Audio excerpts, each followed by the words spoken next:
Tanzania is facing growing unrest after President Samia Suluhu Hassan was declared the winner of the country's national election with more than 97% of the vote.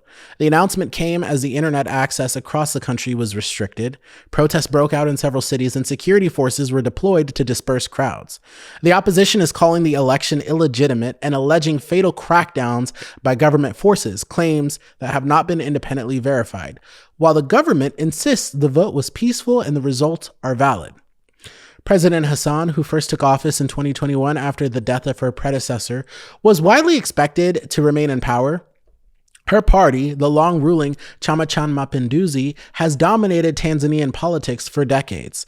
But the scale of her reported victory and the conditions surrounding the vote have fueled accusations that the process was neither open nor competitive. One of the most significant developments was the internet shutdown that began early on election day. Connectivity monitoring organizations confirmed that access to major social platforms, messaging services, and mobile data networks was sharply reduced or blocked outright. Civil society groups say this blackout prevented observers, journalists, and citizens from sharing real-time information from polling stations and protest sites. On the ground, tensions escalated quickly. Demonstrations were reported in Dar es Salaam and in other regions. In some areas, clashes broke out. A bus and a patrol station were set on fire, and hospitals reported treating injuries related to unrest.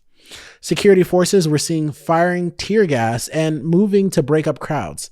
The main opposition party, CHADEMA, is alleging that security forces used live ammunitions and that the number of casualties is far higher than what authorities are acknowledging.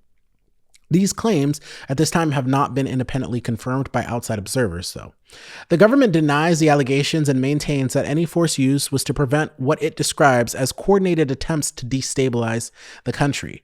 International organizations and regional governments are closely monitoring the situation, and many Tanzanians, particularly young voters, are now watching to see whether the next steps involve dialogue, further restrictions, or a prolonged confrontation over the legitimacy of this election. Independent media takes a lot of time and a lot of care, about 4 hours for every single story you see posted here. We don't have sponsors or big donors. All we have is that coffee affiliate link. So if you believe in the work that we are doing, please consider joining our community on Patreon, YouTube, Facebook, or TikTok, whatever is best for you.